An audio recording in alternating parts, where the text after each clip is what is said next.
या देवी सर्वभूतेषु चन्द्रघण्टारूपेण संस्थिता नमस्तस्यै नमस्तस्यै नमस्तस्यै नमो नमः।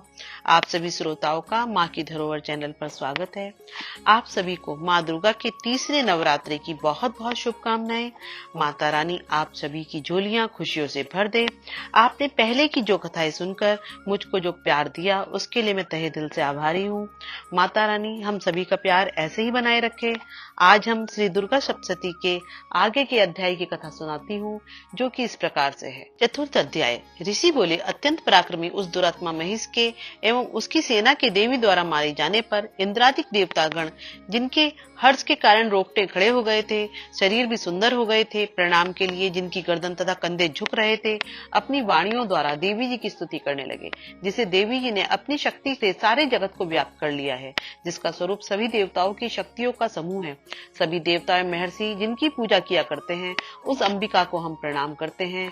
वही देवी हमारे मंगल करे, जिसके अतुल प्रभाव को एवं बल को भगवान शेषनाग, ब्रह्मा तथा हरि भी नहीं कह सकते। चंडिका देवी सारे जगत की पालना के लिए तथा अमंगल के भय के नाश का विचार करे। जो श्री स्वरूपनी पुण्यात्माओं के घरों में तो लक्ष्मी स्वरूपा है, पापियों के घर में दरिद्रता, श्रेष्ठ पुरुषों के यहाँ श्रद्धा, कुलीन जनों में लज्जा स्वरूपनी है। इस प्रकार की हे देवी जी हम आपको प्रणाम करते हैं। हे भगवती आप विश्व का पालन करें। हे मातेश्वरी आपके इस अचिंत्य रूप का, असुरों के क्षय करने वाले आपके महान पराक्रम का एवं देवता तथा असुरों के सामने संग्राम में किए गए आपके अद्भुत चरित्रों का वर्णन हम किस प्रकार कर सकते हैं। हे भगवती आप संपूर्ण जगत का कारण हो। सत्व रज तम इन तीनों गुणों वाली होते हुए भी आप अज्ञे हो। दोषों के कारण हम लोग आपको जान ही नहीं सकते। हम तो क्या विष्णु शिव आदि भी आपका पार नहीं पा सकते। आप सबकी आश्रय हो एवं आप आद्या अव्याकृता परा प्रकृति हो। हे देवी जी सभी यज्ञों में जिसके उच्चारण करने से सभी देवता तृप्त होते हैं, वह स्वाहा आप हो एवं पितरों की तृप्ति का कारण भी आप हो। सभी लोग आपका स्वधा नाम से उच्चारण करते हैं। हे देवी मुक्ति का कारण आप हो। आप अचिंत्य महाव्रत स्वरूपा हो। संपूर्ण दोषों से रहित, इंद्रियों को वश में करने वाले, तत्व का सार जानने वाले मोक्षार्थी मुनि जन जिसका अभ्यास करते हैं, वह देवी भगवती पराविद्या आप हो। परम पवित्र ऋग्वेद, यजुर्वेद एवं मनोहर उद्दित के पदों के पाठ से युक्त सामवेद का निधान हो। देवत्रयी देवी हो। 6 गुणों से संपन्न भगवती हो। संपूर्ण जगत की पीड़ाओं को आप हरने वाली हो। सभी शास्त्रों का ज्ञान कराने वाली हो। हे देवी आप मेद स्वरूपा हो। दुर्गम संसार रूप सागर से पार उतरने वाली नौका रूप दुर्गा हो। कैटभ दैत्यों के शत्रु विष्णु के वक्षस्थल में निवास करने वाली लक्ष्मी स्वरूपा हो एवं चंद्रमा को मस्तक पर धारण करने वाले भगवान शंकर से सम्मानित स्वयं ही गौरी हो। यद्यपि तुम्हारा मुख स्वर्ण से भी उत्तम, कांति से सुंदर तथा पूर्ण चंद्रमा के बिंब का अनुकरण करने वाला निर्मल मंद मुस्कान से शोभित है, तो भी इस प्रकार के चंद्रमुख को देखकर भी क्रोध से परिपूर्ण महिषासुर ने झट ही उस पर प्रहार किया। यह एक अद्भुत बात है। उससे अति अद्भुत एवं विचित्र बात तो यह है कि जब वह मुख क्रोधयुक्त था, उदय होते हुए चंद्रमा की भांति लाल लाल था, तनी हुई भौहें अति विकराल थी, ऐसा देखकर भी महिषासुर ने अपने प्राण तुरंत नहीं छोड़ दिए। भला कौन ऐसा प्राणी होगा जो क्रोधी यमराज को देखकर भी जीवित रह सके।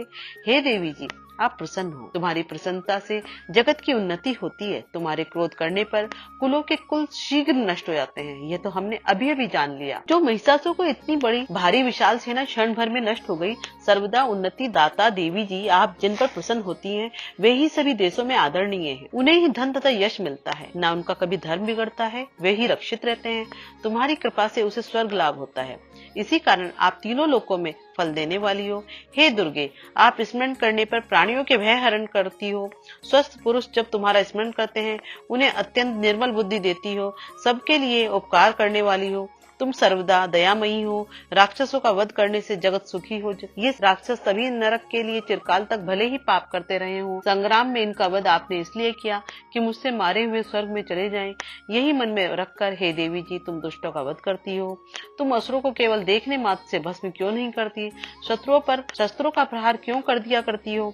इसका भी कारण है, क्योंकि शत्रुगण मेरे शस्त्रों से उस पवित्र होकर उत्तम लोकों में मरकर पहुंचे, मुझसे मारे हुए ये स्वर्ग में चले जाएं। यही मन में रखकर हे देवी जी तुम दुष्टों का वध करती हो। तुम असुरों को केवल देखने मात्र से भस्म क्यों नहीं करती, शत्रुओं पर शस्त्रों का प्रहार क्यों कर दिया करती हो। इसका भी कारण है, क्योंकि शत्रुगण मेरे शस्त्रों से पवित्र होकर उत्तम लोकों में मरकर पहुंचे। इस प्रकार आपके विचार अत्युत्तम है। असुरों की आंखें तुम्हारी तलवार के उग्र तेज पुंज की झलक से एवं त्रिशूल की भयंकर चमक से चुंधियाकर नष्ट क्यों नहीं हो जाती? इसका भी एक कारण है। उन असुरों की आंखें तो आपके सुंदर चंद्रबिंब के समान मुख को देखने में लगी रहती हैं, उधर जाती ही नहीं।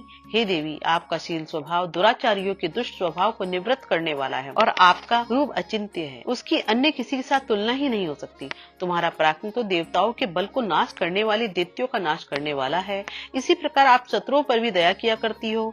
तुम्हारे पराक्रम की तुलना हे देवी किसके साथ हो सकती है? इस प्रकार का रूप और है कहाँ? आपके चित्त में तो दया रहती है और युद्ध में कठोरता, ऐसा देखा गया है। हे वरदायिनी, त्रिलोकी भर में यह आप में दिखाई देता है। हे देवी जी, शत्रुओं का नाश करके इस सारी त्रिलोकी को तुमने रक्षा की है। संग्राम भूमि में उन असुरों का विनाश करके उन्हें स्वर्ग में पहुंचा दिया और वह हमारा भय भी तुमने दूर कर दिया, जो कि हमें उन्मत्त दानव डराया करते थे। हे माता, आपको नमस्कार है। हे देवी, हमारी शूल से रक्षा करें एवं घंटा का शब्द और धनुष के टंकार से भी हमारी रक्षा कीजिए। हे चंडिके, पूर्व पश्चिम दक्षिण दिशा में हमारी रक्षा करें। ऋषि बोले। इस प्रकार देवी जी की देवताओं ने स्तुति की और नंदन वन में उत्पन्न हुए फूलों तथा गंध चंदन आदि से जगत माता की पूजा की। सभी देवताओं ने भक्ति पूर्वक अर्चना की। तब देवी प्रसन्न मुख होकर उन देवताओं से बोली, हे सभी देवताओं, अपनी अभिलाषा के अनुसार आप सब हमसे वर मांगो। देवता बोले, हे भगवती, आपने तो हमारी सभी मनोकामनाएं पूर्ण कर दी, कुछ भी बाकी नहीं। हमारी इस महिषासुर शत्रु को तुमने वध कर दिया। तब देवी प्रसन्न मुख होकर उन देवताओं से बोली, हे सभी देवताओं, अपनी अभिलाषा के अनुसार आप सब हमसे वर मांगो। देवता बोले, हे भगवती, आपने तो हमारी सभी मनोकामनाएं पूर्ण कर दी, कुछ भी बाकी नहीं। हमारी इस महिषासुर शत्रु का तुमने वध कर दिया, फिर भी यदि प्रसन्नता पूर्वक हमें वर देना चाहते हो तो हे माता, यह वर दीजिए कि जब जब भी हम तुम्हारा स्मरण करें तब तब हमारी आपत्तियां दूर करें। हे मातेश्वरी, जो भी मनुष्य इन स्तुतियों द्वारा तुम्हारी स्तुति करे उसे वित्त वृद्धि विभव दीजिए, साथ में उसके धन कलत्र आदि संपत्ति की भी वृद्धि कीजिए। हे अंबिके, हम पर सदा प्रसन्न रहिए। ऋषि बोले, राजन, जब देवताओं ने अपने तथा जगत के कल्याण के लिए इस प्रकार वर मांगा तब उन्हें तथास्तु कहकर भद्रकाली अंतर ध्यान हो गई। हे राजन, पूर्व काल में तीनों लोकों का हित चाहने वाली देवी का देवताओं के शरीर से जैसे प्राकट्य हुआ वह सारी कथा मैंने कह सुनाई। फिर जिस प्रकार गौरी के शरीर से वह देवी प्रकट हुई, दुष्ट असुरों के तथा सुम निशुम के वध के लिए, देवताओं का हित करने वाली, जगत की रक्षा के लिए जो भी चरित्र किया वह सब मैं सुनाने जा रहा हूँ, श्रवण कीजिए। चतुर्थ अध्याय समाप्त। जय माता दी।